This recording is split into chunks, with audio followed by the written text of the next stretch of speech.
And welcome in to In-Game Chat for Saturday, July 23rd, 2022. It is Season 16, Episode number 24. I'm Scott. And I'm RJ. And welcome to the show, everybody. Let me unbusy the phones there. If you'd like to get in touch with us, our phone number is 334-272-9228. Check out ingamechat.net for all the links. To get in touch with us, you can find us on Twitter at InGameChat. You can also find us on Facebook. You can email us, everyone at ingamechat.net. We are streaming right now on Cam. You can go to twitch.tv to watch us live if you would like to do that. Search In-Game Chat when you get to Twitch. Go to our website and just click on the link. It's the fastest way to do it. You can also join us on Discord as well. We've got Discord pulled up so you can talk to us online. And join in the chat room on Twitch or on Discord and just chat with us live while we do the show. So anyway, welcome in everyone. Gonna use the board here before I forget to use the board. Hey, there we go. Clap, clap. Yeah, the weather's lifted up here. Not to say that it won't do anything, because it wasn't doing anything last night. We still lost power here. So yeah, this is better. If it was doing what it was doing, 15 minutes ago? Mm-hmm. While we started, I'd have been, just in case, I might have to ditch. So, carry the show, RJ. Good luck with that. Yeah, I have a track record when it comes to that. Yeah, I know. Well, I try not to, but when you're the only one here. Yeah, I know. Yeah. When you're the only one in the building, it sometimes happens that way. Yep. So, hey, what's new with you? What's going on?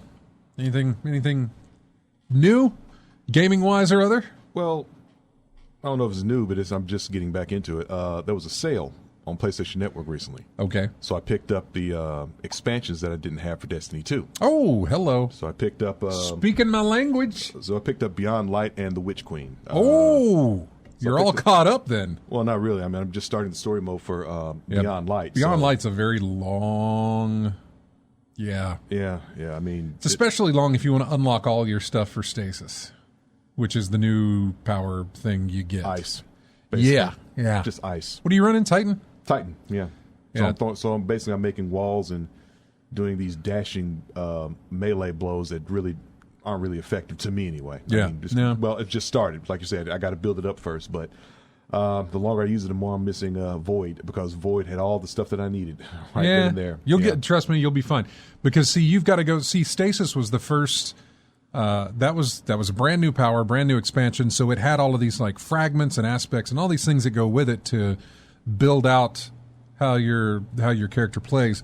Yeah. Anyway, so after they did that, the next season was like, okay, we're going to do the same thing that we did with Stasis, but we're going to do it with Void now, which they did. Yeah. And now with the new season, they said, okay, we're going to do the same thing we did with Stasis and Void, and we're going to do it to the solar aspect now. Mm-hmm. So yeah, solar is like the thing right now, but Stasis is great, and you get through that. You probably won't use it again once you get back to Void and work on that, but yeah, and then once you get to solar, you won't work on it again. Next season, I suppose, is when we're going to get the Arc rework.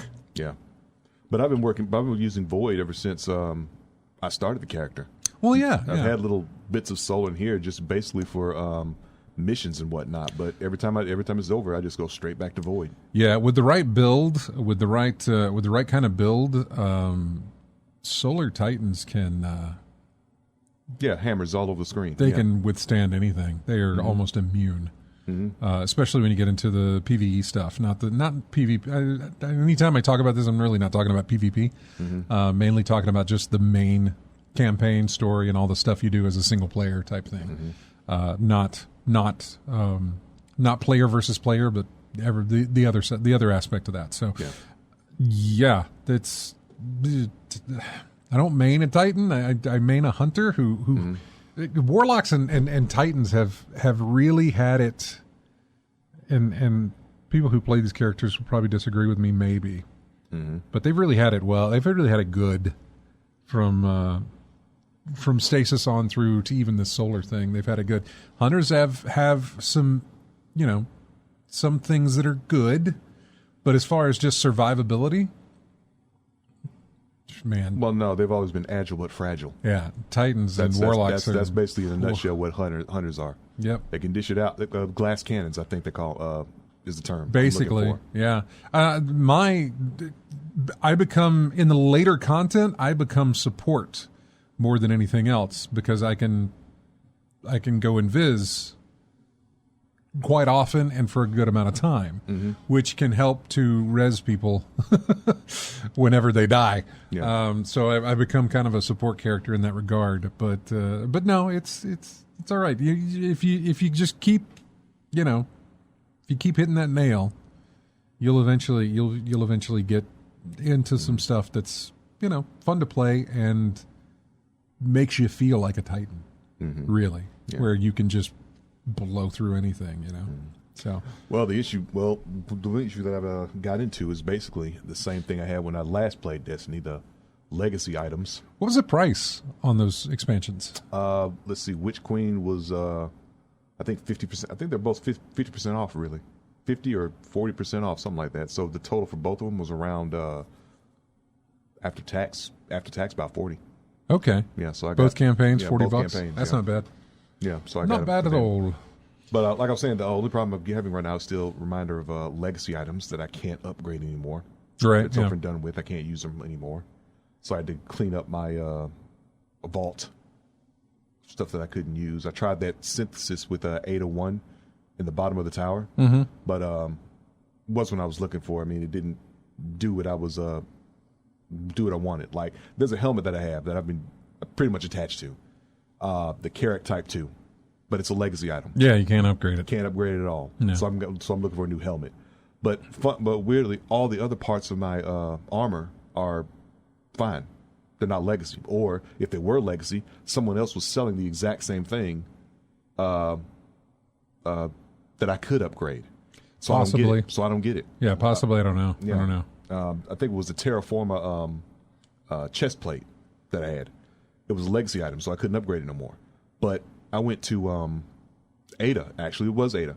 Ada was selling the entire Terraforma set that I could upgrade. Probably the revamped versions. Yeah. So what was the point of turning it out like that? Yeah. And of course, my favorite scout rifle, the Song of Justice 6. No, can't upgrade it. No, that's no. But I'm still going to keep it. Everything else I got rid of, but I'm keeping that. Go ahead, keep it. It's still viable in PvP. Yeah. When you play against... Yeah, but I don't play PvP. Yeah, I know you don't. I'm not a PvP I know. guy. I know. But it's viable there if you wanted to. Look, I can still shoot across the screen, so which is weird for a Titan, but still, they're like specializing up close and personal, but you can shoot clear across the map and run in with a Ward of Dawn whenever you need to. I'm good with that. So it took me a minute to realize that I had to go back into my settings to change that, because it used to be where you could do either or. Yeah. It was like, didn't matter. You had to you didn't have to set it. Now I have to set it. When did you play? When did you get on? Yesterday and the day before. What time?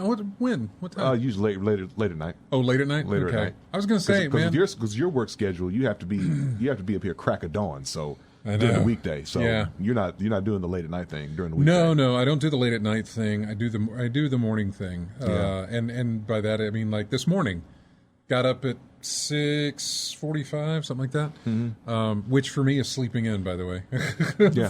For anybody who's curious about that, people who get up at the times that we get up, getting up at 6 is sleeping in.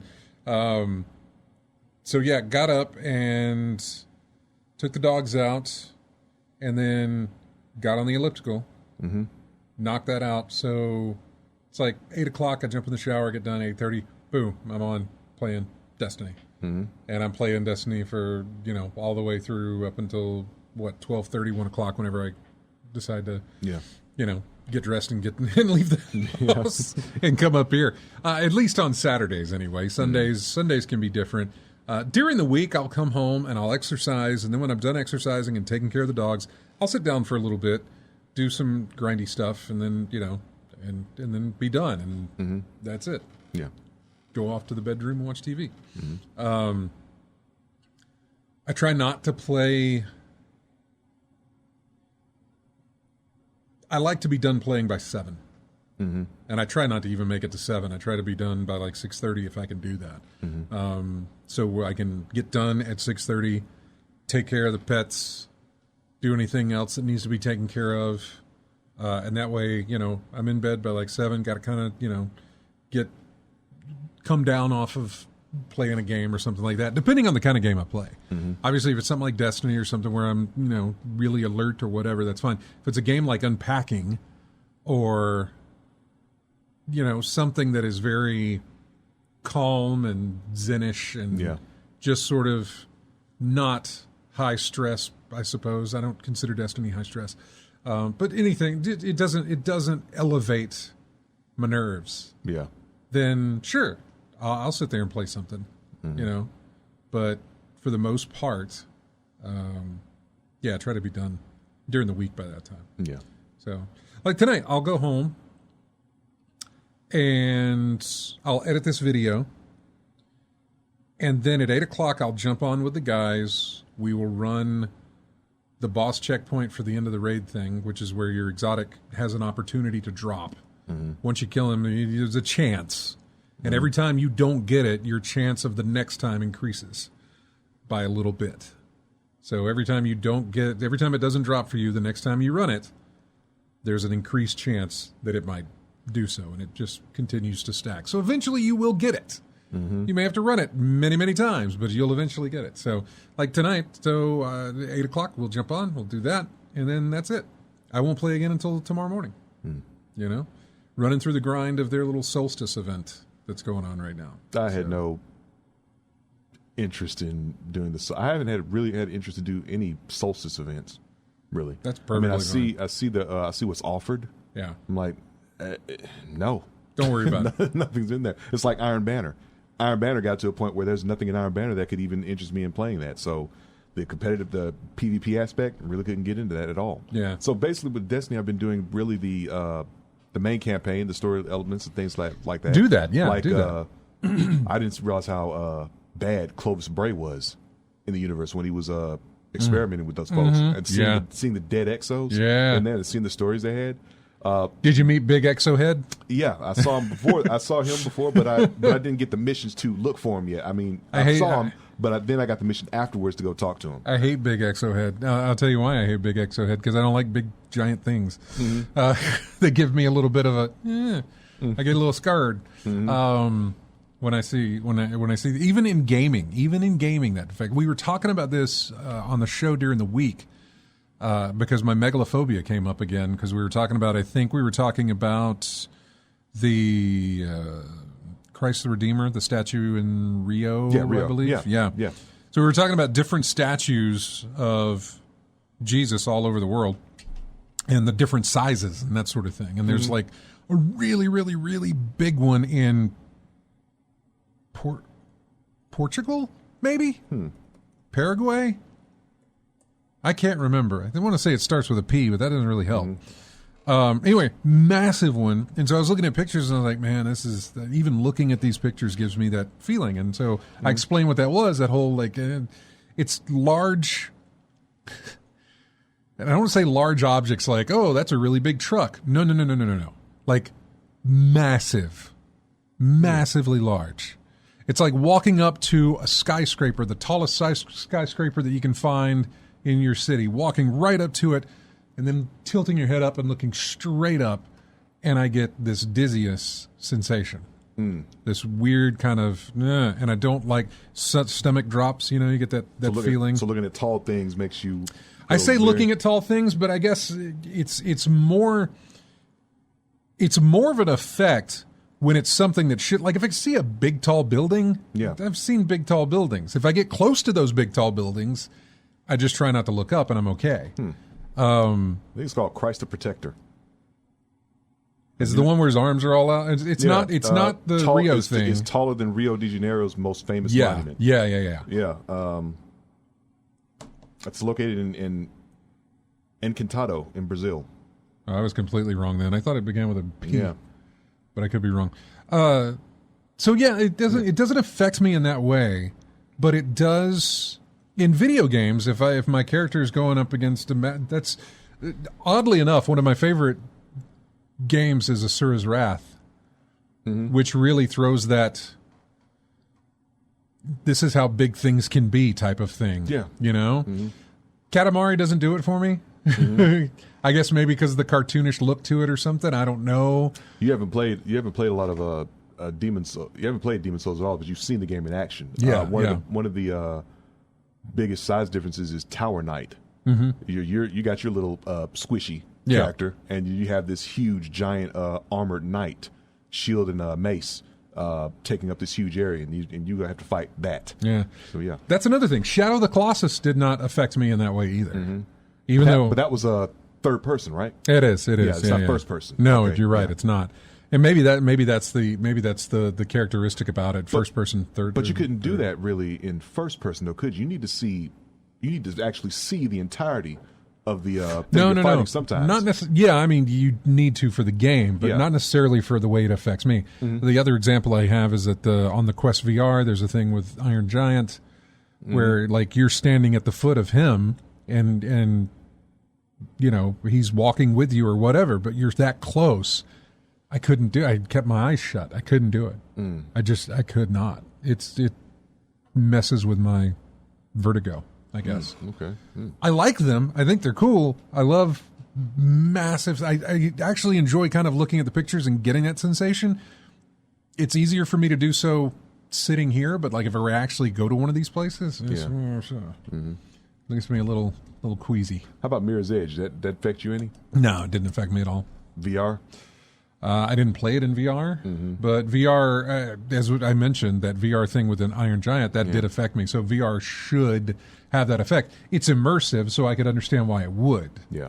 VR is trying to put you there into that space, and so to be there in front of some of these massive things.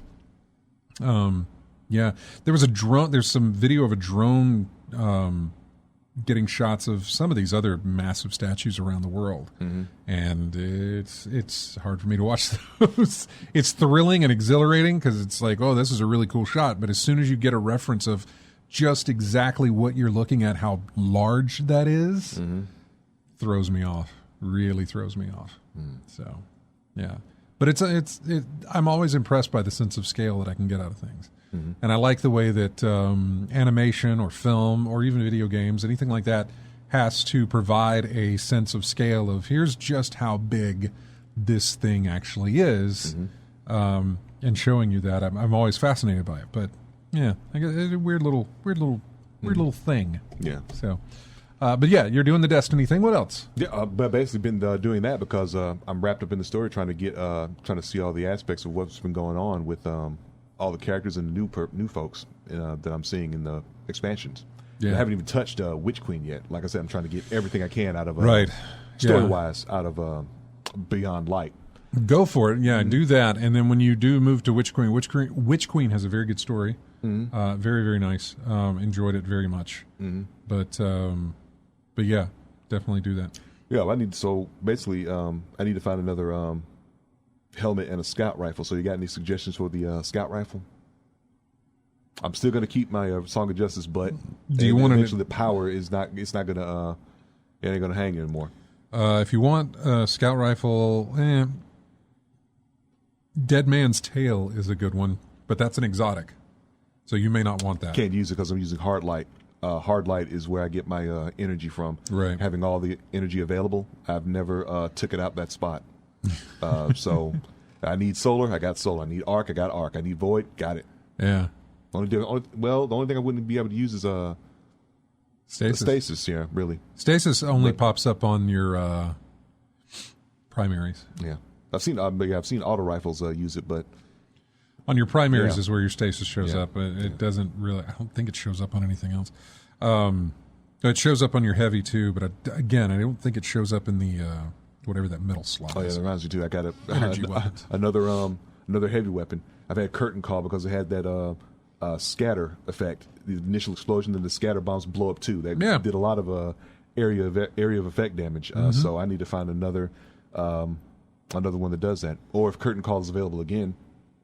Curtain call is available. Maybe not curtain call, but there are others that are similar to that. Mm-hmm. But I can't think of the names of them right now. Or just luck into one that has that same effect because the weapon effects are like random whenever you pick anything up anyway. So it might be something on there.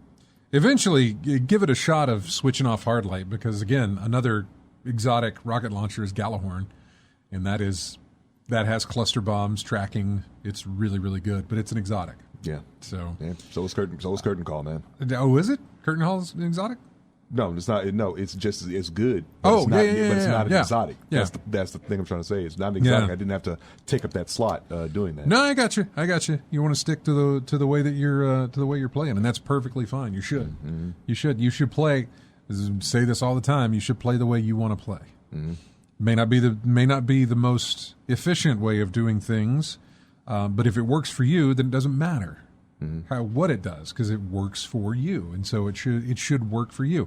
I get tired of we get into this debate every year with Destiny because they'll make changes, and they're changes that mainly force you to play their way, the way that they want you to play, and not necessarily the way that you want to play. But they often talk about how we designed a game so that, you can just go out there and just do whatever you want to do and just make it your own. And they talk about how they're putting the control into your hands so that you can just enjoy the game the way you want to do it. And it's like, well, yeah, but you're not giving me that option to enjoy it the way I want to do it if I have to use this specific gun on this mission or,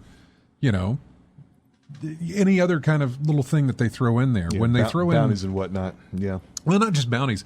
Champion mods, all these other things that you have to slot into weapons, and only certain weapons are able to do certain things. And so it doesn't... this is why I have 500 and some odd things in my vault.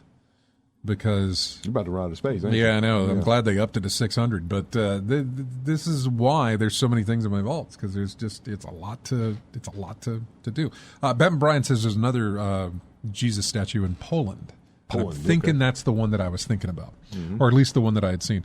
So let's go to the phones real quick before we got to take a break. Hi, you're on In-Game Chat. Who's this? Hey, Soldier Boy, I got a question, Jay. Yeah, what's up? Hey, have you seen the movie or you heard anything about the movie Nope? I have not. I know it's out. I think it came out this week.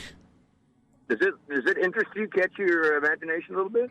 It does. I'm interested in it. I have enjoyed Jordan Peele's previous movies. I have too. Yeah, the Get Out and Get Out Us. and Us. And Us. Yeah. Hey, let me ask you a question. Sure. I watched Us 3 or 4 times. I still didn't get it. Oh, you didn't get Us? I mean, I didn't get what the deal with the parallel people and why they were killing, or were they trying to take over? Yeah, man. I don't. I'd have to go back and watch it again. It had something to do with that whole Hands Across America or whatever it was. Did you watch? Did you watch Us? No, just read real reviews and things about that. But it's something about that being the mirror. Something deep. Something about you being something deep within that comes out or something like that. Yeah, I know. Yeah. Like there's a whole underground of people. I don't think I've met anyone who got it on the first watch. Well, I don't think I met anyone who did that. I watched it 2 or 3 times. Another director. I'm starting to watch movies by the people that write them and who direct them. Usually that's not always good, but yeah. Who's that guy that did The Village? Oh, M. Night. M. Night, yes. M. Night Shyamalan. The Lady in the Water was great. The one he did about the devil in the elevator was great. What was it? Did you see the last one he had out called Old? Old? Yeah. I ended up watching that, yeah. Did that make the pharmaceutical company look like a bunch of hypocrites at the end? I really enjoyed it. It was a little weird, but I went in not knowing exactly anything of what it was going to be about, and then, I had to figure it out as it played out, and I thought, okay, so this is what this is. All right, that's fine. I think he's a great producer and a great writer. He's got some show on Apple TV. I can't remember what it's called. Servant, I think. He's a new Rod Sterling, man. I'm telling you. Yeah, definitely. Of that era, But the movie, I love the Village. Everything you thought when you first watched it, you're like, oh, it's back in the 1600s, and this, and then they hop over that fence. Yep. Pickup truck rolls up. I'm like, what the hell? Uh-huh. And that's so deep in the sense that here's a multi-billionaire, that had created and wanted to not have all the problems of modern, history and stuff and craft and inventions, and just live times back in the simple times with the rules and their laws and everything, to buy that piece of land and have it that way and live your life that way. Yeah, I got you. Yeah, but I'm going to go see it first thing, either Monday or Tuesday. I'll let you know. Do you plan on seeing it? Maybe. I mean, obviously, I do plan on seeing it. I just don't know if I'll see it in the theater or see it later. I don't know. But okay. I do plan on watching it eventually. All right. I wanted to touch base here because I know you guys talk about sci-fi sometimes. Oh, yeah, totally. All right, man. Well, we appreciate you calling. Appreciate it, dude. Take care. Bye-bye. Take care now. If you want to get in, 334-272-9228. We're going to take a break here. When we come back, I don't even need to talk about what I played. It was just Destiny. That's it. So there's no point there. This is music from a game that has been showing up on Steam. Well, I say showing up on Steam. I needed music. I needed songs. I went to Steam. I sorted by top sellers or whatever different things that they've got there. And this one showed up, and it looked like, I was like, I've not heard of this. I don't know. Let's go see if there's music. Oh, there's music for it. All right, great. And then I started seeing it pop up in my news feeds and stuff with like, hey, this is doing pretty good on Steam. It's a game called Dinkum. Okay. Dinkum. Dinkum.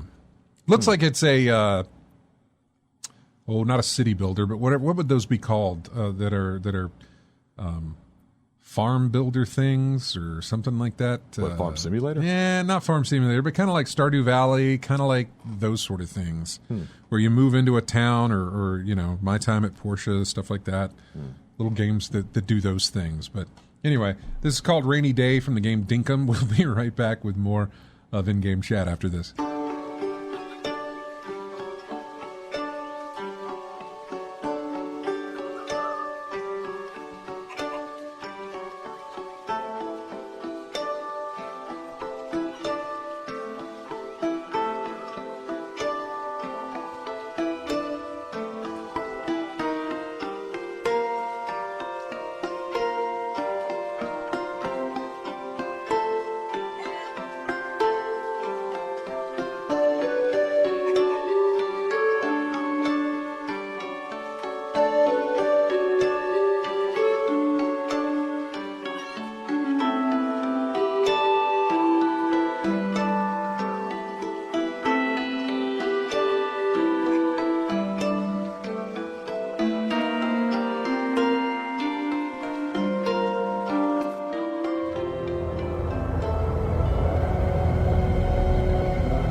And welcome back to In-Game Chat. This is music from Baldur's Gate, Dark Alliance 2, Bloodmire Manor, I think is the name of that one, is what it's called. I don't know. Again, it was on Steam, and so, yeah. Let's see. Duke Fruckham had mentioned that Dinkum was like a dig boxer or a scavenger game type of thing. Like I said, I haven't really looked into that game, but seems to be getting some attention on Steam there. Yeah, I think the official site says the life simulator town building game. So I guess that covers it. I guess. Well, that makes sense. Move this here as I go. Okay, cool. All right, going through the news here. Let's see. We got a video for The Last of Us that is getting released on PlayStation 5. Everything that they have added new in the game. The only thing I remember, obviously, the visuals are upgraded there and look pretty good. I've seen some of the comparisons there. They look nice. But they've added a permadeath mode, I believe, in the game. If you want to play that, if you're down for that. I don't know the aspect of how it works, I mean, obviously permadeath is permadeath, but I don't know how their permadeath works compared to other permadeath. So what's the difference? So what's the difference between that and just starting over when you die in the games? There's got to be something to it. Right, I don't know. Yeah, so. I don't know. There's a whole trailer that talks about all the different things that they've added into this version. Are they still calling it a money grab? I think there's plenty of people who are. I mean, obviously they aren't calling it a money grab, but I think there's certain people who probably look at it that way. Because the sticking point is still that price for the game. Yeah, right. Yeah, I guess is it full? 70, did they announce the price? I think it was announced it was a full price game. That's why people were talking so poorly about it and calling it a money grab. Wow. Duke says that might be the game that gets him to buy a PS5 finally. Mm-hmm. Well, when you get there, let me know. Yeah, you're on a PS4 though. I think he's got a PS4. Yeah. So, but yeah, I don't know. It's not. Sure, it looks great, but I'm not gonna. No. I mean, I get it because I think I'm in the same boat as you are because I've played the game from beginning to end. Yeah, and I've played the game strictly for story and nothing else. Mm-hmm. So I like the first game and all, but not so much that I would buy it again on a different system to play the exact same story. That's the thing. I just don't think there's anything there for me to come back to. Yeah, with what it offers. I know the story, so. Yeah. I mean, it's okay. It's perfectly fine that they're doing it. I'm glad they will because eventually... Because some people still have not experienced playing through Last of Us before. Eventually it'll be down to like $5 and I'll buy it. Yeah. Or it'll come with, it'll come with, PlayStation Plus or something like that. Yeah. Duke says that his PS4 is in his closet, 100% on Steam at the moment with his Steam Deck. Yeah, man, I passed up on the Steam Deck. I had my invite last week, and I decided not to go through my purchase. Yeah. Decided to cancel my invitation. Decided to cancel my opportunity to purchase a Steam Deck. We talked about it on the show. I sussed it out on the show, figuring out how I would like it or how I wouldn't, and just thought, it's just not the thing, man. I have a Switch, and I see how much I play that, and I get it. The games I have on the Switch are different than the games that I have on my PC. I totally understand that. But given the amount that I play with a handheld regardless, I just didn't see it being anything that would be beneficial for me at the moment. So, yeah, I passed on it. Will I look again at it later? I'm sure.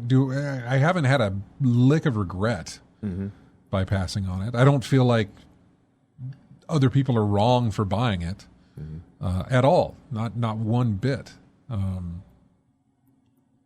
But yeah, it's changed your gaming habits, I'm sure. But I don't.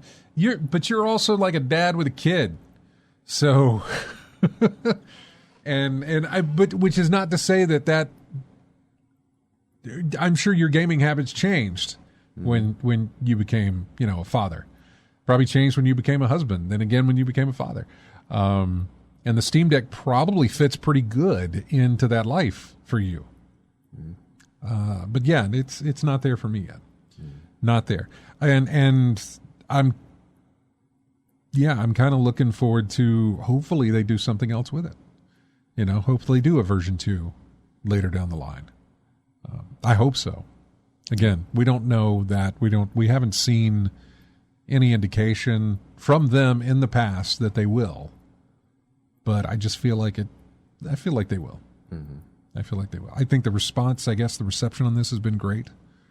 And I think they will do some revamps of it. Possibly. I don't know. Valve's weird. Valve is just, they're strange sometimes with what they decide to do and what they decide not to do and what they decide to just kind of leave hanging. What else did we get? We got a new trailer for Gotham Knights. This one was some Batgirl gameplay. I was like, all right, I'm okay. I don't know where I sit with Gotham Knights anymore. I was clearly against it when I first saw it, or at least not against it, but it just was not appealing to me. Yeah. And then I saw some of the combat and some of the gameplay, and I thought, well, some of that appeals to me, but most of that still doesn't. Then I saw the Batgirl stuff, and I was like, okay, we're still there. It's not appealing to me, but we'll see how this whole thing shakes out come, I guess, October when that gets released. By the way, for PlayStation owners, I guess that includes you, Duke, even though your PS4 is in the closet. Apparently the infamous Second Son DLC, which was hard to find originally, I guess. Anyway, it's available for free now on the PlayStation Store. I don't know if it got pulled and then it got put back on or what the case was, but hey, it's free content and you can download it off the PlayStation Store. So go ahead and enjoy. I don't think I even have that game. I got Infamous 2, and I stopped at that point. Yeah. I didn't play anything else after that. I'm surprised Second Son isn't part of the, the PlayStation Plus stuff. Yeah. Like it wasn't, I'm surprised you never had it. So. Yeah, I mean, I had the opportunity. I just couldn't, I guess I couldn't get into it. I guess it didn't pull me in as, the first two did. Yeah, because Infamous was something I had a lot of fun with. Just it came out in 2014.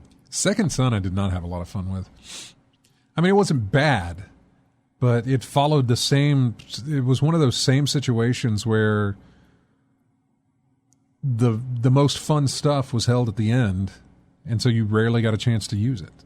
You know what I'm saying? Mm-hmm. In other words, you progressed your character with these powers and stuff, and every time you kill a boss, you get some of your powers back. With some new abilities and things like that. But by the time you max it out to where you can really get that superhero feel to it, or where you can get like, hey, this now feels like this feels organic. This feels the way it's working, how it's supposed to be. But by the time you got there, game's over. Yeah. You know? I think the way I played it, I didn't strive to get all those pips at the top of the screen, get those meteorite fragments. What I did was I think I got the 6 of them, because one of the powers that I got that was really beneficial to me, I think it was like a lightning bomb, basically. Yeah. It took like maybe 3 or 4 units to use, and it was so effective I just stuck with that, and I kept using my other little powers here and there. But with 6 pips, all I had to do was just like go to a pole or a car, shoot it with enough electricity enough times, and while it was charged up, drain the energy off of that. And bam, I'm full again at 6 pips. So I could use it over and over and over again. So I just got tired of grinding for meteorite parts and just kept going through the entire game that way, and I went through fine. So I can't remember how I played that game. I can't remember how I played the game. I don't remember. Yeah. I do remember what it felt like at the end, but I don't remember.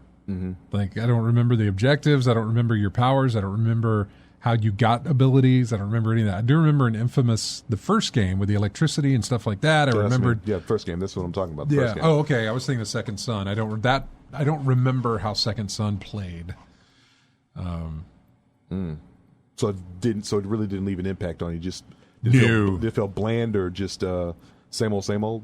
Yeah, just I can't remember. I really can't remember. It was a launch title for the PlayStation 4. Yeah. So whatever year that was, but I cannot remember. I remember playing it, but I don't remember the mechanics of here's how you build up your energy abilities, or I don't even remember what those abilities were. No. I don't remember. I wonder if it was the character interesting enough or whatnot to keep your attention, really. Because if you don't remember, you don't remember then. No, I don't. Because Cole in 1 and 2, I could had interest in. It was a very interesting character to me to play through. I don't remember. remember some of Infamous, the first one, and I remember some of the second one because it took place in like Louisiana or something. Mm-hmm. And I remember, what else? I remember playing it on the good side all the way through. Mm-hmm.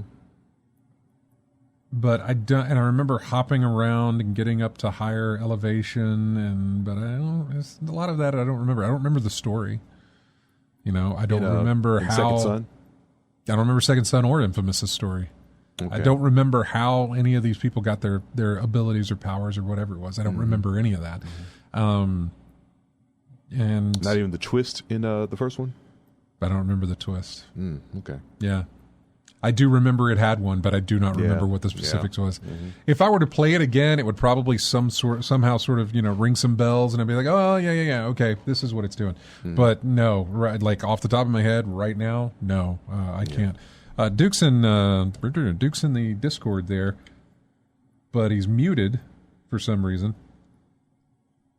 So we'll see if he comes up. But we got him muted right now, or actually, he's muted right now. Mm-hmm. So, hey, Duke, if you want to talk, just, do the headset stuff. Get on their Discord with us and chat with us. Stray.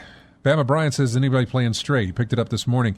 I am not playing Stray. I'm going back and forth on whether or not I want to activate my PlayStation Plus thing, because right now, if I activate it for the $100 or the $150, depending on which tier I go with, it'll be there until 2025.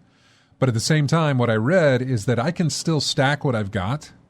So in other words, I can buy years of PlayStation Plus regular right now to add to it and extend that. So if I put another year on here, I can still pay that $99 or that $150 and get another and go all the way to 2026 if I want to do that. So my whole thing right now is, but once I make that conversion, once I jump into that next tier or highest tier, I can't go back. Yeah. I won't be able to continue this stacking sort of thing and then having to pay one price to cover all of it. Mm-hmm. You know what I'm saying? Yeah. Yeah. So once I make that jump, I can't go back. So it's more of a sense of, let's see how many years I can stack onto this thing and then, then make the jump. Mm-hmm. How far do I want to be having to pay for PlayStation Plus and then the Plus and the whatever it was? Yeah. But it was the fact that, because Stray is now offered, I think, as one of the essentials or whatever it's called on one of those tiers of PlayStation Plus. And I would like to play it. I don't remember what the price for that game is, like just by itself. Yeah. But I've heard the PC version isn't having too good of a time with some of the, not necessarily the mechanics, but some of the graphical stuff. The way it plays, and the PS5 is doing pretty good, but it is doing amazing. It had over 62,000 concurrent players on Steam within 24 hours of release. For something that is a single player, very short game, that's a pretty good amount. $30.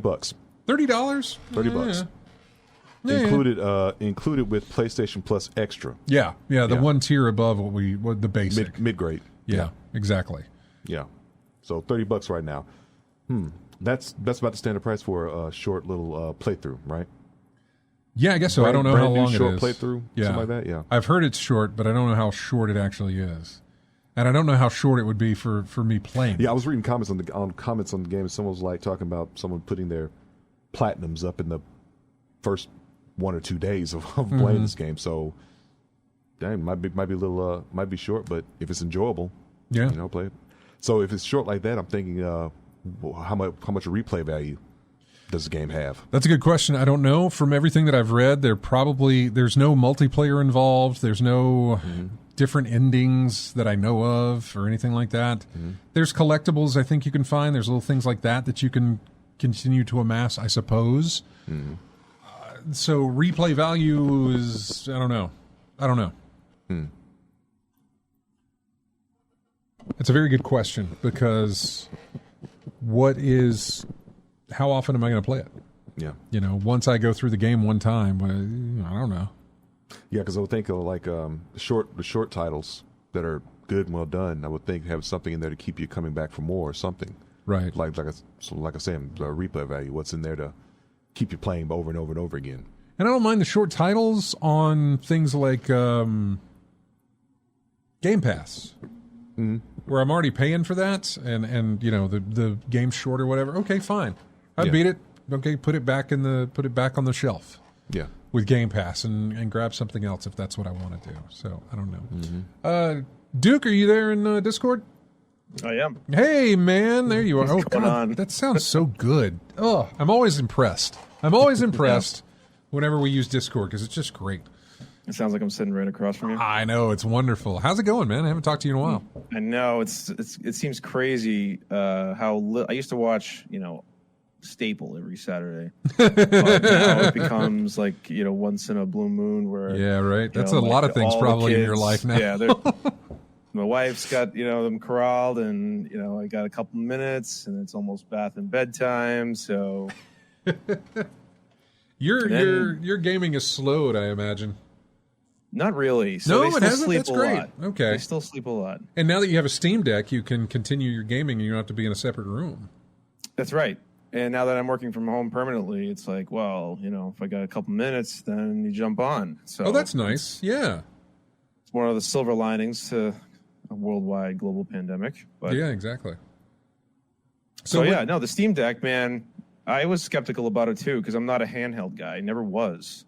I had Game Gear back in the day, but that doesn't really count. Was that your only portable system you ever had? Did you ever have PSP or a Vita?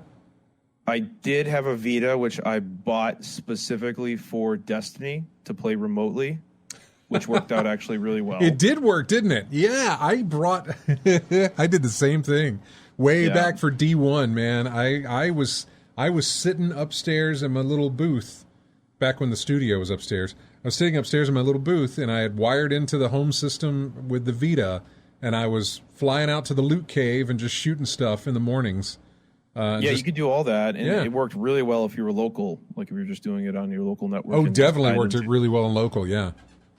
But yeah, that was pretty much the majority. I still have it, but I never really. My idea behind it was I was going to power through all the Telltale games, which I thought that platform was perfect for. And I think I did end up playing like maybe The Walking Dead or something, but I didn't end up playing the others. But I had the same kind of recollection with the Steam Deck. I'm like, I have so many casual games that I'm not going to sit at a PC to play. Mm-hmm. So the deck I already own these games, right? Like with PlayStation, I would have to either wait for it to come to PlayStation Plus or rebuy it. Yep. And then we get into that whole, how many times do you rebuy a game on 800 different platforms? I know. I think I hold the record for Resident Evil 4. But so yeah, the deck is perfect because I already own all the games on Steam, and that's really where my giant catalog is. And it works great. And I've already got my money's worth, I think, just by playing through 3 or 4 Telltale games, and then the game I'm really obsessed with right now. That's very rare for me to buy an early access game. I think it's still in early access actually. Is Vampire Survivors. Oh, wait. Which one? Probably see everybody playing this. Which one is that? That's not. Is that the one that is very Castlevania-esque and it's only like 30 minutes? Like, yeah. Only like 30 minutes of play. Well, it depends on how deep you get into it because there's just so much to do. There's a lot of unlocks, a lot of characters, okay. a lot of levels. Yeah. I picked this up. A couple of months back. They keep adding to it. Oh, I know. He is. It used to be once you got 30 minutes in, like the Grim Reaper or whatever be there, and that was it. It was in game. Oh, correct. That's still a staple. But you can beat him now, right? You can beat him. Yep. There's an official way because I think people cheesed the game before. I was looking online. I'm like, how the hell do you beat this? Because there's 4 of them, I think, or 3. Oh wow, 3 or 4 of them. And I'm like, how do you get past these guys? And I looked, and someone had found like a special spot. You got to stand on like one of the levels, and he can't get to you, and you just sit there. But there's a real ending now, and he just keeps adding characters and levels. There was just an update 2 days ago. Oh no, he updates it very frequently. Yeah, but it's just such a great casual, way to kind of power through and play on your deck. It is, yeah. No, not on the deck. I was playing it on PC, but I really, really enjoyed that game a lot. And I just haven't played much of it, but it keeps updating the thing. So simple too. Like it's just, yeah. Who's so when I was playing it, the guy I would always use is Garlic Man. I don't know what his name is, But he always started out, he always started out with that ring of garlic around you, which just let you just walk through anything early on. And if your upgrades were good enough, it would let you walk through most of it until, you needed to be careful about how you were moving. But yeah, I know he's added more characters than that. It's been a while since I've loaded that thing up. It's wicked popular on Steam. I'm just going through and I see everybody playing it, because I see all the new achievements pop. Yeah, I was thinking of, what's that other, V Rising, I think? Is that what that's called? Yep. V Rising's the vampire one. It's a little bit more... RPG-ish, I think, right? Yeah. You build, you're a vampire and you essentially, it's got a crafting element to it as well. Like you build your home base and you can like harvest people to feed on, and it's pretty detailed. And someone really went through a lot of thought if you were a vampire, like what you would need to survive inside your castle, and you can create slaves that basically gather people for you to eat, and then you go out and attack groups of villagers and stuff like that. Yeah, I've been interested a little bit in of that. It's kind of fun. Yeah, I think it's also in early access, I believe. So it is.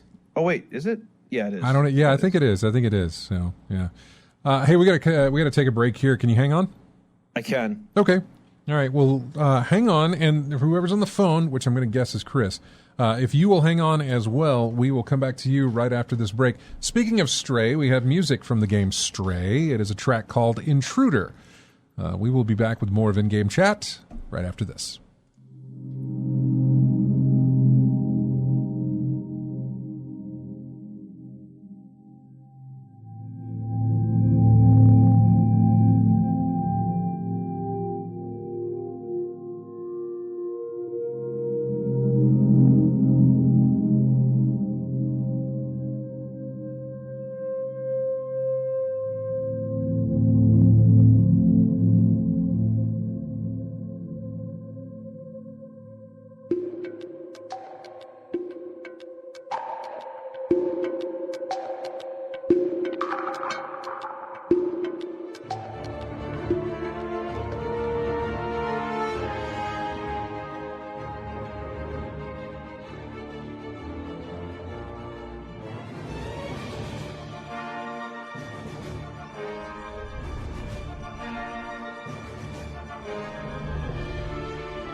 And welcome back to In-Game Chat. Music here from Multiversus. Batcave is the name of that track. That's in beta right now, I believe. I know it's available on Steam. You can buy it now on Steam and start playing it. So I guess it's in beta stages, but it's there. So yeah, welcome back to the show. We got plenty of people. We got Duke on Discord. And then we've got music there. We've also got we got 2 phone calls coming in. So let's go to the phone calls real quick. We got Chris. Hey, Chris. What's going on? Not much. What's going on with you? Taking it really easy. I got kind of feeling under the weather a couple of days ago, and me and my dad decided to go have a COVID test, and we ended up both being positive. So, oh man, yeah, having quite a bit of fun, just taking it easy and recovering and all. So that's that. Well, I hope that goes well for you. How you feeling now? Not too bad, but it's mainly just the drainage and stuff from the respiratory system going to my stomach and trying to keep food in my stomach so I won't get sick with my stomach and all. But other than that, just slow and sluggish and just taking it easy and lounging around the house. Yeah. Mm-hmm. Well, good. Get better. Be careful. Just rest as much as you can. Plan on doing it. Yep. Have you been able to play anything? Probably not. I know that. We haven't felt like playing anything, but exactly. Checking out videos on YouTube and stuff like that, where the different devices I have around the house that holds the cell phone, so I can just prop back and just nice. So just taking it easy and relaxing. Well, all right, man. Yeah, I know when I had it, I was diagnosed on a Friday, and then that Saturday, I played Destiny's little Halloween event that they had going on that Saturday morning. I played that just enough to finish it. I actually finished it off that morning, and I said, okay, I'm good. I'm going to go lay down, and I did not go back into that room or mess with that game for like a week and a half or 2 weeks. I just did not. I had no energy to do it. No energy to sit there in front of the computer and play a game. I need to be laying down. Wherever I'm at, just lay down. And half the time I just fall asleep whenever I would do that. So, yeah, it was rough. It was rough. Well, get better soon, dude. Get better, and hopefully you're better next week. Give us an update. All right. We'll see y'all later then. All right, man. Take care. Take care, man. All right. Bye. Bye-bye. All right, let's go to Biloxi Gambler. We haven't heard from in a while. Hey, man. Hey, well, you skipped a week, and you skipped a week, and then you were busy some other weeks. You're busy this week, too, I understand. But sorry about Chris, man. Good luck. I know. To you. Yeah. That COVID, from what I hear from people, is really bad. I mean, it takes your energy. It does. It zaps you to. I mean, gosh. And even when you're better, even when you don't feel like utter crap anymore, you still can only do like the smallest of things before it's like, I'm winded. I'm too tired. Well, that's why somebody else got in on the call before Chris, because he's running on 3 wheels now instead of 4. Correct. Now I want to say this before I talk about what I called about. When you review this audio, the on-air part, yeah, the Discord from Duke sounds much clearer than yours does from the studio. Yeah, I know. It sounds really, really good. It does. Discord sounds really good over this thing. So I get you. I totally get you. I don't know. Absolutely. Sounds jam up. He sounds like he's in the studio, and you and RJ sound like your caller. Well, if you ever want to do this, just download Discord and you know. I looked at it. Yeah, I'm not doing that. Something about passwords. They want to download something on my computer. No, thank you. I don't do any of that. All right. Well, that's fine too. Phone works for you. That's just fine. I got stuff on the computer. I don't. You know, I get those stupid calls.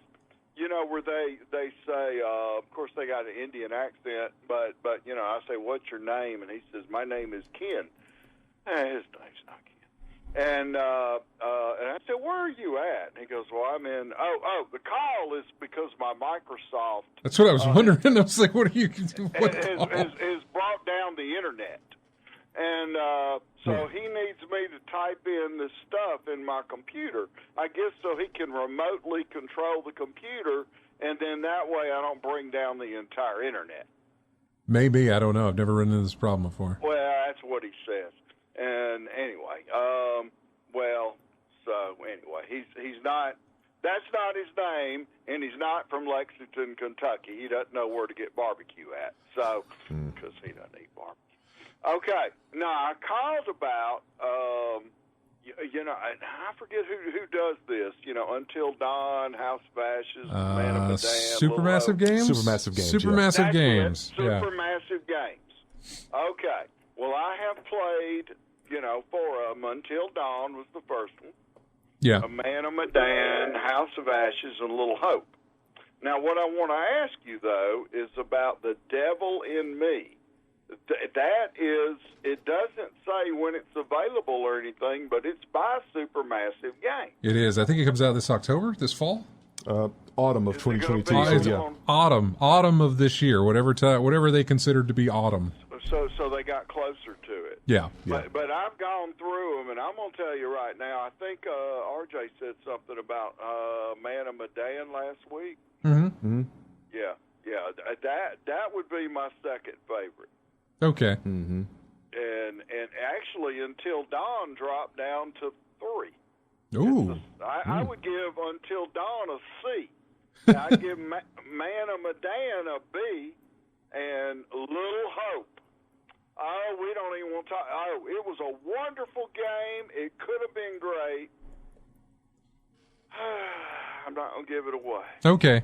But no, I will say this. Yeah. you'll go, you wasted all my time. I've said that about games before. There's been plenty of game I've played where I've gotten to the end and said, you just wasted so much time. I say that about Destiny for a lot of reasons. Yeah. I haven't broke open Destiny. That's fine. That's not something I want to do. Huh? Yeah, probably not something you want to crack open. So House of Ashes was that's the best they've done so far. Okay. Mm-hmm. House of Ashes was good. When they do that trailer, in the front, well, it's not really a trailer, it's the training video to show you how to do stuff. And I'm like, look, that should have been the video if you did the whole story. And it was really, really good. And then you go through it, and then another thing they do in this is they give a nod to some of their other products. I wouldn't doubt it at all. I wouldn't doubt that one bit. So I guess they use some of the grab, I mean, this isn't giving anything away, but in House of Ashes, there's a flashback, and then they're at a diner that is in Little Hope, and in the town of Little Hope. Oh, okay. Mm-hmm. That's a nice way to connect it all. It's really good. You go, wow, this is cool. Anyway, but anyway, that's it. Get back to that guy that sounds good on the phone instead of somebody, not on the phone, on Discord, rather than me cracking up on a telephone. All right, man. Well, thanks for calling. All right, bye. Take care. Take care, man. All right, Duke, you're up. Yo. You're now the host of the show. You take it over from here. So, Scott, what have you been playing this weekend? Aside from Destiny 2. Exactly. That's like asking, what are you going to do tonight, Pinky? Well, you should play. I'll tell you a game you should play. What? And it's actually not that far off from that. Well, I guess. Oh, Deep Rock Galactic? No. Okay. You should have played that already, but last time I recommended you to play that. Yeah, right. Yeah. No, this is a game. It's actually a 6-year-old game that has come back in a big way. Warframe? No. Bigger. What is it? Think bigger. Think bigger. Think AAA price. Very, very rocky start. Actually, abysmal start. With a studio that has probably about 25 people. I was going to say Anthem. No, that's that fits the criteria. A studio that has about how many people? 25. So no, Anthem probably has about 10 times. Yeah, no, exactly. So small studio, rocky start, No Man's Sky. It is No Man's Sky. Yeah. And what an accomplishment! And right. I don't know if you ever played it early, and saw what the game was, or what the shell of a game. No, I was there. I was there for that ride.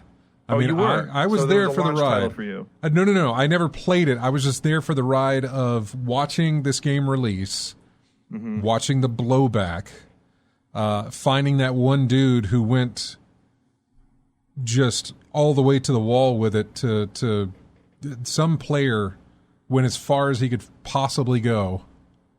And I have no idea what this was about, but he found the end of the game apparently early on, when there wasn't supposed to be an end to the game. He found whatever that was. So I can't remember what it was. It was like the end content or something he got to. But regardless, I watched all that stuff. I watched that whole situation happen. I watched the developer, just go radio silent for the longest time until it was time for him to say it, because he was just getting buried by hate for the most part.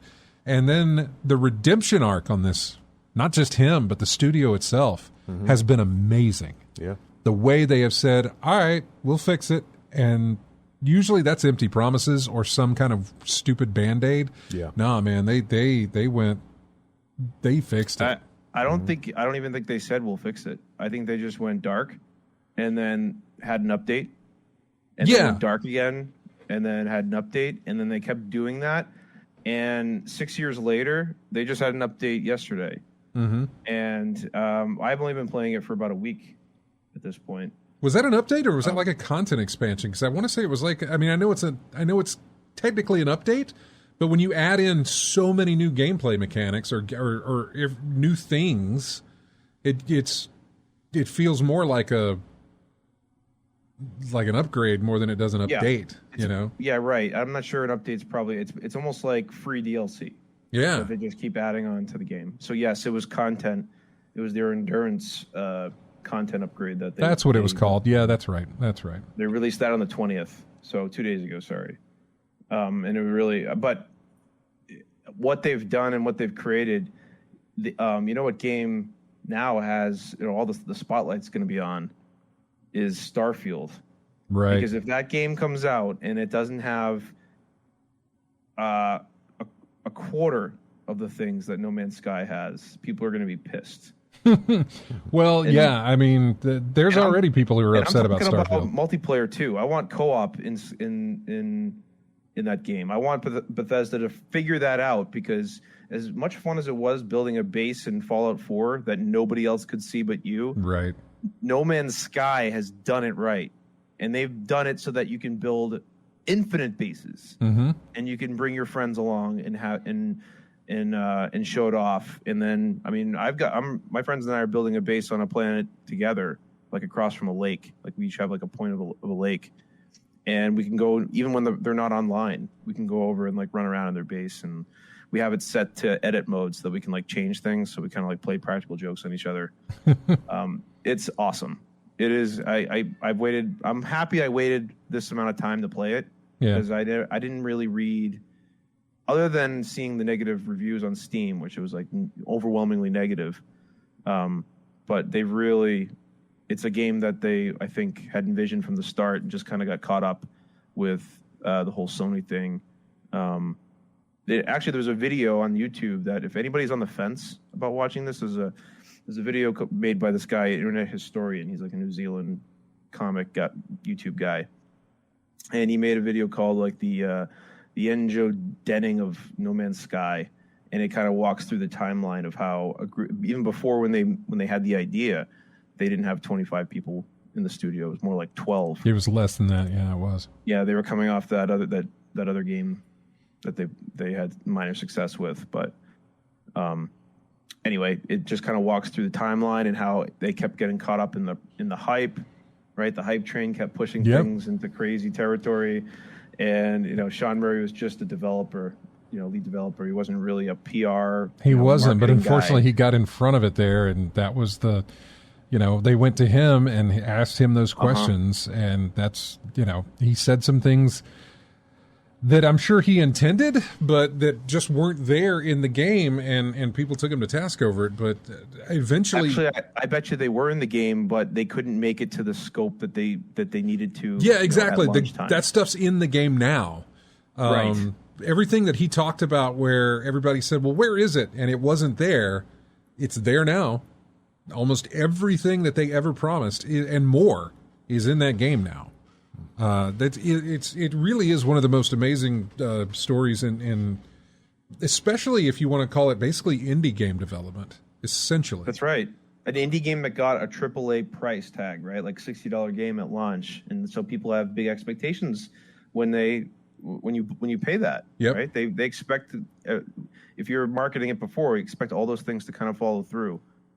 And it is fun as hell. I recommend it to people if you've been on the fence about playing it, but you can just do anything in it. And I got to tell you, the coolest thing about the game is when you are exploring an infinite universe and you do happen to come across a system that somebody else has discovered and renamed, and that's kind of fun, and kind of seeing like if you can try and find the path that they took through that system, because the star map that they give you is 3-dimensional, so it's not like you can just follow it like you're walking on a road, because you can go up, you can go down, you have vectors, you can go in every single infinite direction, so you're trying to find the next star that they jump to, and it's really hard, but it's fun. Are you still able to, and given that it's been around for 6 years and people have been playing it, is there still stuff out there to explore and to find and to discover? Oh yeah. Okay. Oh yeah, no, there's trillions of systems to explore. I think there's 250 galaxies with 1 trillion systems to explore. Wow. So it's very close to being, unachievably fully explored. Yeah. Okay. Yeah. And you're still discovering plants and animals and minerals and elements and all that stuff. That's still a thing. It's all procedurally generated, so it's all completely random wherever you go. And it's fun to kind of build yourself up off a planet into your own starship, which then gravitates to a frigate, right? You get this freighter that you can basically have an entire fleet, and you can send it to do expeditions. It's crazy. There's so much to do in this game. There's a whole in-game economy, crafting system. You can build bases underwater now. There's a sandworm that it's like Dune. It comes out of the ground sometimes. I'm trying to see if you can actually ride it. I heard you could. I think I saw a picture of somebody riding it, but I have no idea how you would begin to because they're so fast and freaky. But yeah, there's a lot to do. If you're into the kind of the dig box, because I mean you can mine out planets, right, to build bases. I watched gameplay when it first released because I was very interested in the game. But the blowback that it took, I was like, okay, well, I'm glad I didn't jump on this right at the beginning. Right. And then the more I held off, the more they kept updating. I was like, okay, good. Well, they're still updating this, so that's great. When they're done, then it'll be a great time to jump in. Well, they haven't stopped updating the thing. Yeah. No, they haven't. They keep going and they keep adding things. Like the update this week was basically to customize your freighter. So now you can build like a base on your freighter and move and just warp that around the galaxy too now. And it's just there's so much. If I'm surprised, like if someone bought this early, I'm wondering if they would be willing to return to it even after these updates. It's more, I bet you it's still going strong because of just players that like, okay, I've never played it, so I'm going to try it finally. And I think they get hooked in that sense. But I could easily see. I mean, when Starfield, when they were showing off Starfield stuff with the way you could do it, and I understood the comparisons to No Man's Sky, and when you got in the ship and then he left, and I was like, okay, so they're No Man's Skying this thing, which is what that became now. If you have a system of planets and you can get in your ship and fly from one planet to another planet to a different system, that's called No Man's Skying. Because I can only think of it. Because you know what, Scott? There's no loading. Like unless you're warping into a new system, everything you take off from a planet. There's no loading. You drive.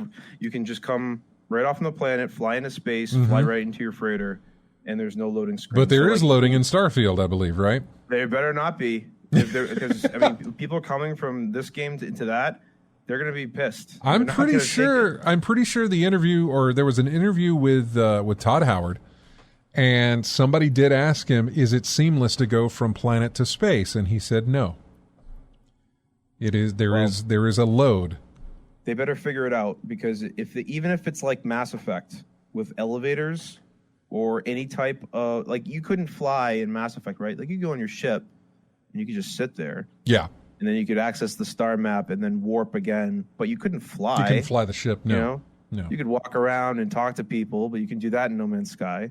So they better be taking like little clues for what works and what makes it interesting and fun and seamless rather than just a bunch of loading screens connecting things together. Yeah, I know.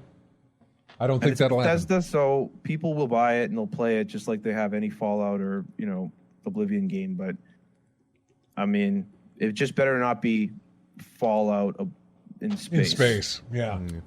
And I'm pretty sure that's what you're getting. I'm almost positive that's what you're getting, man. Because, I mean, it's like, hey, what if we took this concept, but we did it for space?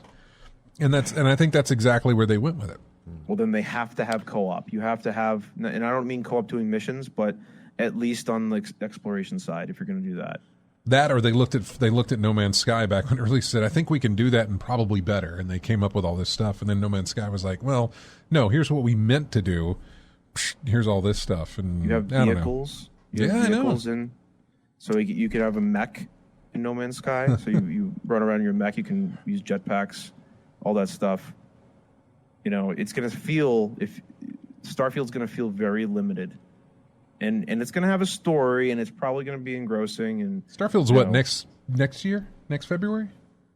My God, that's soon? Really? Is it? I don't know. I thought it was next year. I don't know. Whatever the date is, it's going to be delayed. So just right. Count on that. Starfield. What do we have on a date here? Release date. Initial release says 2023. It doesn't have anything. Nothing beyond that. So, yeah. Oh, by the way. Yeah. No Man's Sky, cross-platform. Yeah, that's right. Yeah, it is. And I've done it with a guy a friend of mine that's got a PS4. We play on Steam, and he plays PS4, and it works seamlessly. Wow. Yeah, you're doing a great job of selling it, man.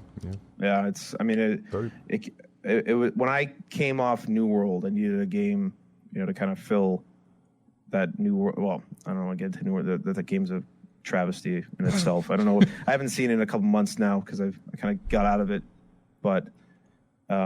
This has always been. I purchased it on a sale. It still sells for $60 on Steam. Yeah, but I purchased it on a sale, had it installed, and finally booted it right up after New World, and couldn't be happier. Yeah, and that's all I got for tonight. I was looking at prices, Duke. On PS4 store, it's still $60. No Man's Sky is? No Man's Sky still says 60 on the PlayStation Store.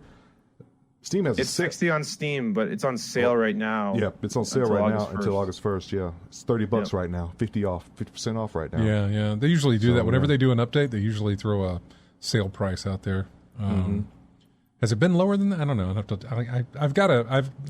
It's on a browser at the house. Yeah, where I can look at games on Steam and it can tell me like, hey, it was lower during this sale, or this is the typical low price that it hits, that sort of thing. One of those extensions you have on your browser or something that can tell me that stuff. Yeah, I got it for $31 back in December, so that was probably the Christmas sale. Okay. Right, yeah. So it's probably around the same thing. Well, let me take that back. Apparently there's two editions on PS4. The PS4 by itself says 60, but it says the PS4 PS5 is 30 on sale until August 4th. Doesn't say what the differences in editions is. I don't know what it is, but hey, if you can get it for 30 right now. Oh, yeah. Have at it. Okay. I wonder if that's like a glitch or something, because if it's a PS4, PS5, it sounds like that's one of those games that you can play back and forth. Mm-hmm. Like you buy it and you get like a free upgrade for PS5. Yeah. That's possibly what that is, and the fact that you can, that's probably what it is. Mm-hmm. I'm looking it up. There was a few games like that, I remember. Yeah. Like the Spider-Man game, I think, got a free upgrade. Yeah. When was the last time you played you said your PlayStation 4 is in your closet? I haven't even installed my PlayStation 4 in my new house when I moved here in the summer of 2020. Okay. So it's been a while. I canceled PlayStation Plus. Oh, wow. I wasn't even using it. No, I got you. I can understand why my you would wife. do that. So I'm building a studio in the basement for my wife because she's doing this. She's working from home too now. She does fitness classes, but she does them remotely. Yeah. In the living room, and that's where my TV is. So I'm not gonna move all her equipment around and then try and play PlayStation in there. So until I get her studio finished in the basement, then I can have my living room back. Oh, I see what you're saying. Okay. You'll be back. I'll be back. Yeah.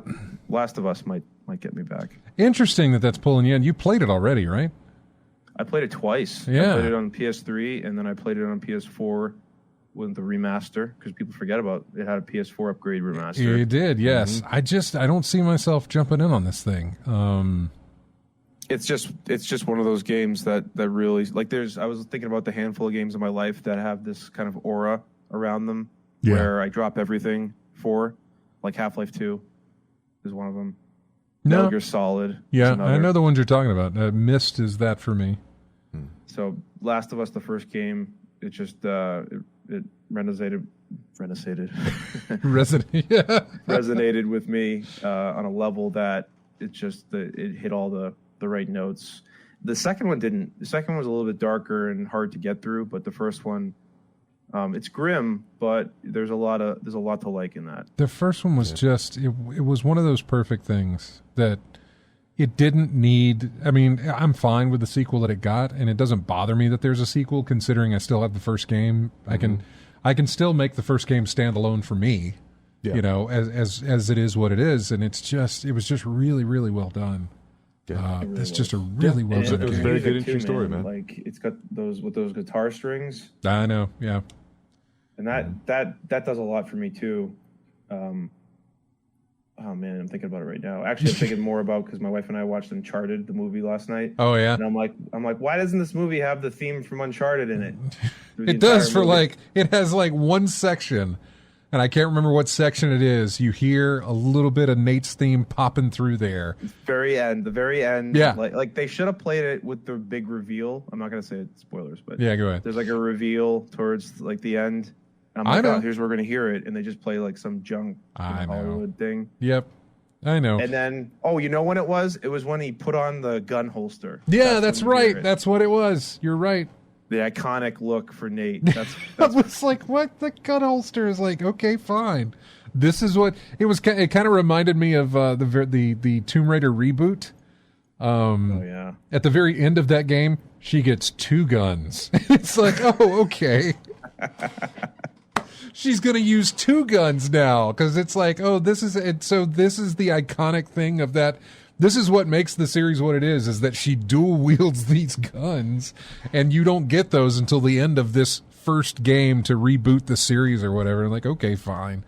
Yeah. And so in the movie, they're thinking, oh, no, he's not really who he is until he puts on the gun hold. No. He's not sheriff. They theme in a bunch in that movie, and they didn't. Music is everything when it comes to a perfectly wrapped story in a game. Oh yeah. You see it everywhere, even with Metal Gear Solid.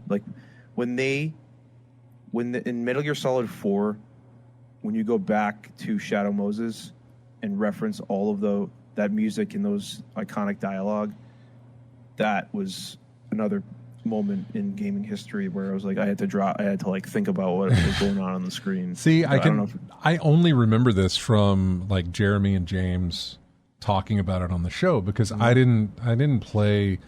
I think I played Metal Gear Solid on PlayStation, and only a little bit because I was just the mechanics were escaping me and I wasn't putting any kind of effort into it. Mm-hmm. I skipped a couple of generations of gaming. I completely, wasn't there. Yeah. And PlayStation was one of those times where I wasn't there. So I missed Metal Gear Solid. I kind of caught back up to it later on, and then Metal Gear Solid 3 or Solid 2, and then the GameCube version. And there's all these things that released. I really didn't play a Metal Gear Solid game until 4. Yeah.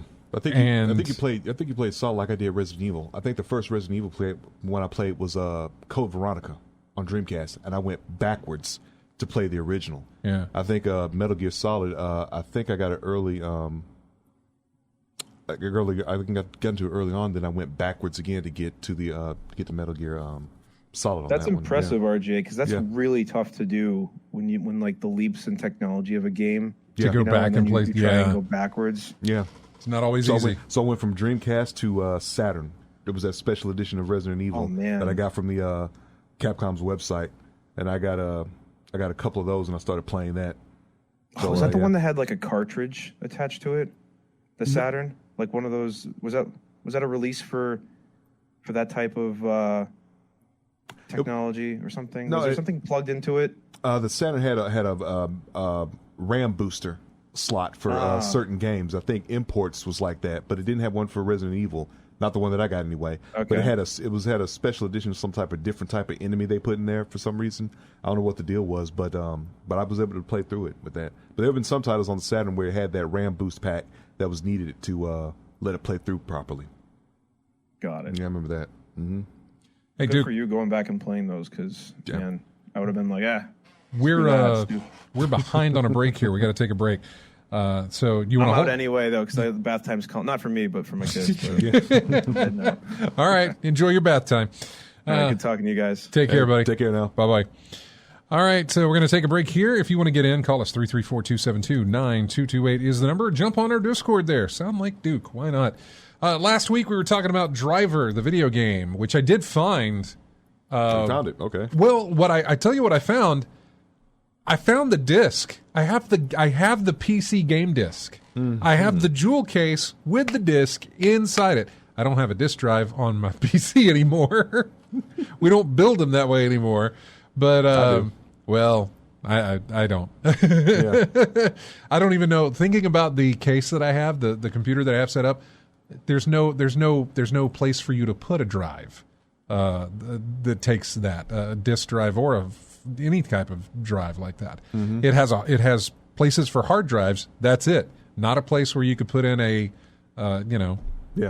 some kind of readable device thing. Mm-hmm. Nothing like that. You'd have to USB it and then put it in and make it happen. Yeah. So, but anyway, I found the disc.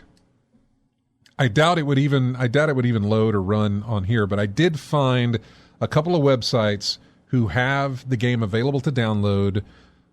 It's basically free at this point. Nobody has this game for sale anywhere. Mm-hmm. So you can download that, but then you've got to download some sort of update patch or something in order to make it run on more modern systems. Yeah. So that part I have not done yet, but I keep getting closer and closer. The web page is still up, so I can go find it and download it. But yeah, I found it. Anyway, here's music from that game. It's just the theme song from Driver. We'll be back with more of In-Game Chat right after this.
Welcome back to In-Game Chat. This is music from a game called Endling. It is the theme song for the game. Something I found on YouTube is so you can see the orchestra playing the instruments, doing the whole piece here. Got a few minutes left, and there's a couple of other things in news to cover. You know, we were talking about Stray earlier on. Apparently there are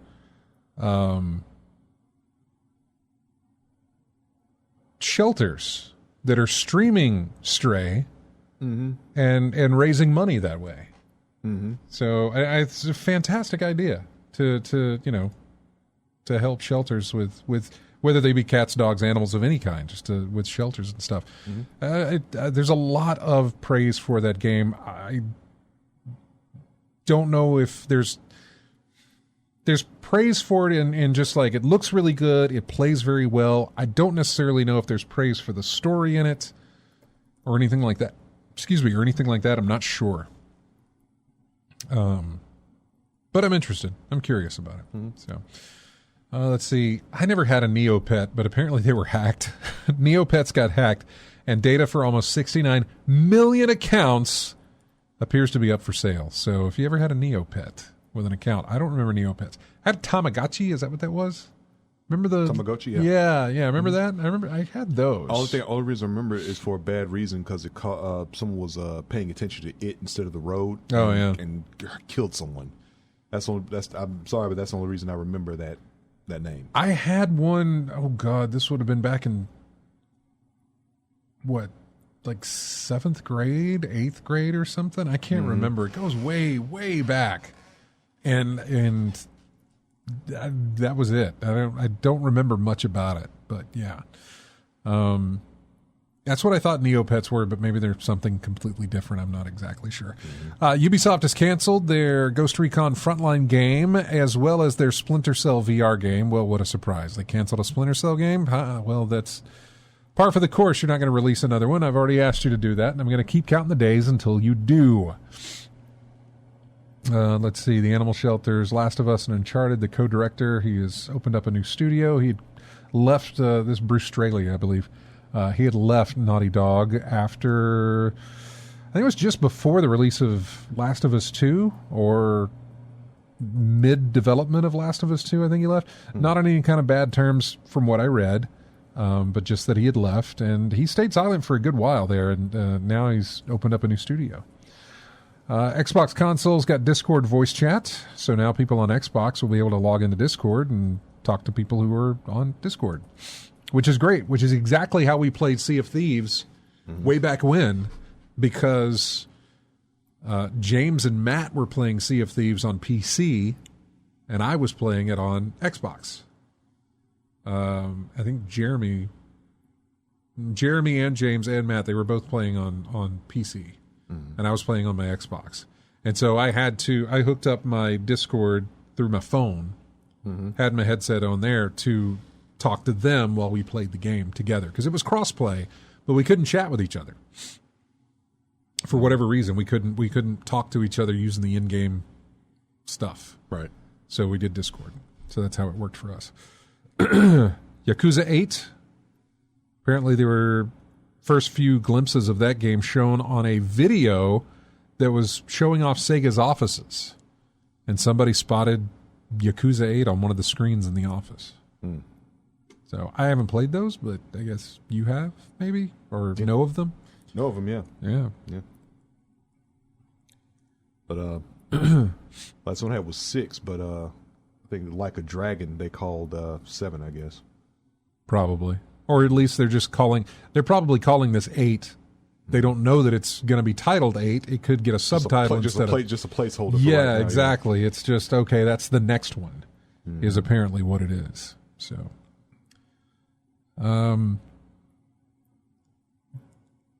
Lego has announced an Atari 2600 to build.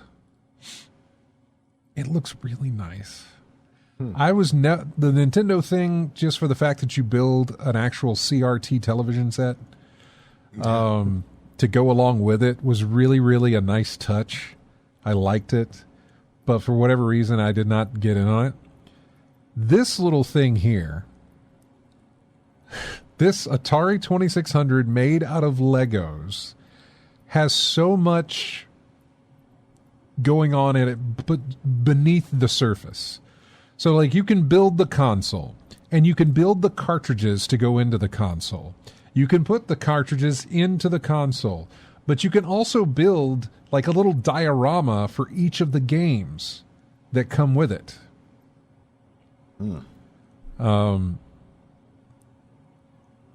Yeah, if I could, if you click on the, did you see the story in the news thing there? Yeah. Yeah, if you click on that and scroll down, you will see that there's a scene that you build inside the console that can flip up, and it's like somebody playing the console on their TV in their basement with shag carpet. I'm not kidding. Yeah, when you scroll down, you'll see that thing. It flips up, and there is. It doesn't get bigger for me. I was hoping it would make it bigger. But yeah, it's like the carpet, the green carpet from being in the basement. He's playing it on his TV, that sort of thing. Yeah. Then if you scroll down further, you'll see each game cartridge can have a little diorama built on top of it. So Centipede, Asteroids, and Adventure all have this little thing that you can build onto the cartridges themselves. Yeah. It's just so great. I never had an Atari 2600. Did you? Yeah, I did. I never had one. One I played two games I played the most on that was River Raid and Yar's Revenge. Yeah. Yeah. Had a good time with both of those. I want to say, I think it was my cousin that had one. And I didn't see him very often, but when I did, God, if it was an Atari 2600, and I think it was a basketball game. But it wasn't basketball. It was like Bird versus Magic, Larry Bird versus Magic Johnson or something. It was a one-on-one game. 2600? I thought so. I don't know. I really don't know. Because it's going back. Because back then the titles were just very simple. Like like I said, Centipede, basketball, adventure, football, adventure. Yeah. Yeah, like I know. Let's see. One-on-one Bird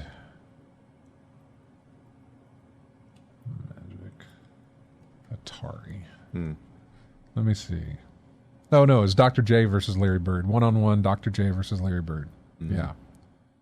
And it was the Atari 7800. Oh, okay. All right. Sorry. Because the one for the 2600 was it was just called basketball in 78. Yeah. Yep. Yeah, that's the one it was.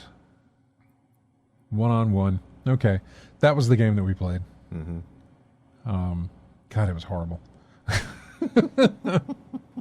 At the time, it was like, oh, it's a game. It was a distraction from everything else that we were doing. So anyway, they're a really cool looking console. I'm glad they're doing it.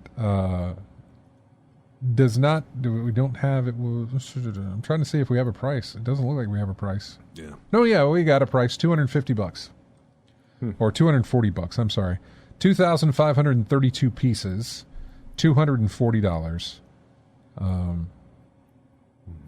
But yeah, it's really nice. Yeah. Anyway, thought I'd bring that up. Yep. If you're interested in it. So. I was looking up Yar's Revenge on Steam. I see the remake of it, but yeah, kind of a mixed reviews right now. So, don't know if that's the game itself or probably nostalgia kicking in for some folks. I guess I don't know. Could be. I have no idea. Don't know anything about it. Ghost of Tsushima. You almost had it. I know. Ghost of Tsushima. But it's been a while. It has. It's been a while. Yeah. Has sold nearly 10 million copies, which is pretty good for that little game. Little game. It's not really a little game. Triple A, but yeah, we get it. But it was a departure, I think. It was. I always looked at it when they were showing that game off. I always looked at it as like, wow, because who was it? Sucker Punch? Sucker Punch. Is that who it was? Who was the developers on that? I want to say it was Sucker Punch. Which are the guys who did, Guerrilla Games went from Killzone to Horizon. Oh, Sucker Punch. Sucker Punch went from Infamous, I think? Or is that Insomniac? God. Sucker Punch Productions. What were they working on? Sucker Punch. Give me the Sucker Punch games. I'm sorry I have to do this, but I have to because my brain goes, hey, you know this. Why are you, why do you not know this? Yeah, Infamous. Sucker Punch did Infamous. They did Sly Cooper, and then they did Infamous, Infamous 2, Infamous Festival of Blood, Infamous Second Son, Infamous First Light. They did 1, 2, 3, 4, 5. They did 5 Infamous games. How many Sly Coopers did they do? 3 or 4? I don't know how many Sly Coopers there are. I think they did 3 at least. And then 5 Infamous. And then out of nowhere, here's Ghost of Tsushima. And they hit it out the park with that one. I mean, that's some sort of confidence, I suppose, to say, just to stray so far from your path, essentially. And do what they did and do it so well with what they did.